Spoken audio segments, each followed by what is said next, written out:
Hi everyone, welcome to my channel Algorithms and Flowchart Light Academia.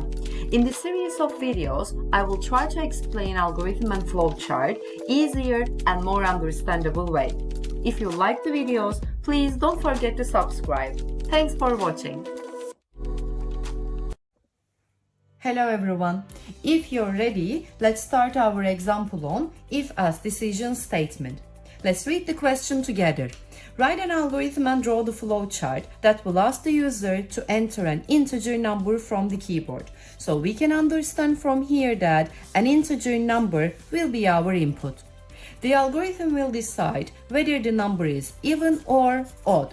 So in here, there is no number output, but the algorithm will respond by printing the number is even or odd. So in here, how can we decide a number is even or odd?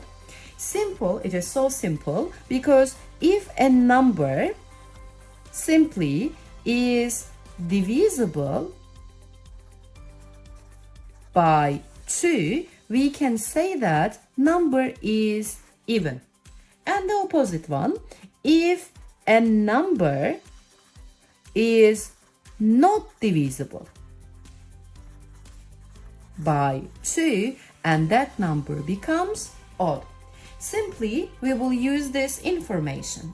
We can use either division and we can use modulus operator.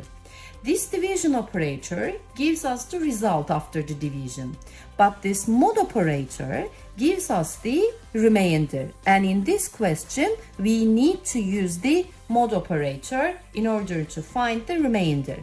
Because if the remainder is 0 after the division by 2, we can understand that number is even.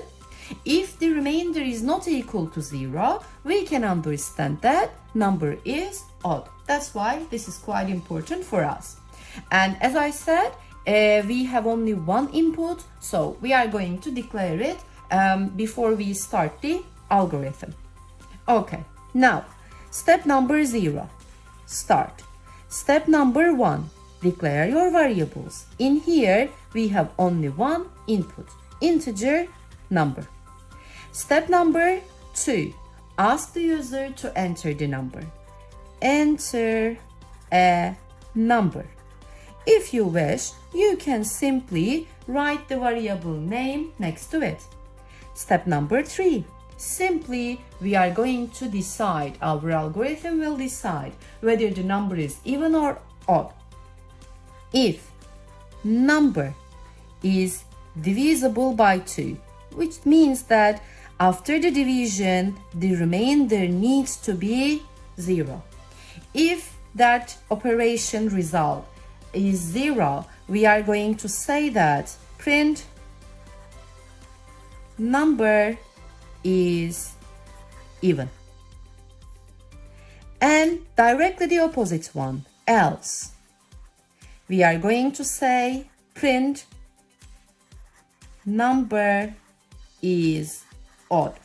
So if and else are directly the opposite ones. If you don't want to use else, you can use if statement, one more time if statement here. In this case, you would say if number divided by 2, but in this case not equal to 0. Directly you need to write the opposite one if you are going to write by using if statement. But after you declare in the if, else will directly show you the opposite one. So if else is the perfect choice for this question. And in the step number 4, we can simply end the algorithm. That's much easy. How can we draw the flowchart of this one? It is simple. So step number 0, we are starting with an oval shape. Step number 1, variable declaration, always with rectangle. Step number 2, number entry. We use the number entry, we use the trapezoidal for the number entry.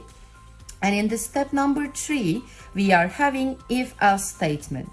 We use basically a diamond shape for showing if and else statement in this case. So what we are going to do, either the result is 0 or not. So whether the operation result is true or false. In any case, we are performing a printf. So if the number is even, we are going to say print number is even. If the number is odd, we are going to print number is odd. That's it. And then from both ends, you need to come to the end of the algorithm, which is the oval shape, which is the step number 4. Don't forget to connect the other steps, and that's it. We are starting with an oval shape, we declare our input, and then we ask the user to enter the input, which is the number. Check the statement by using if and else, and after that, finish the algorithm. That much easy. I hope you enjoyed. I hope this is quite helpful for you, and we will see each other in the next coming videos. If you like the videos, please subscribe it. See you later. Bye bye.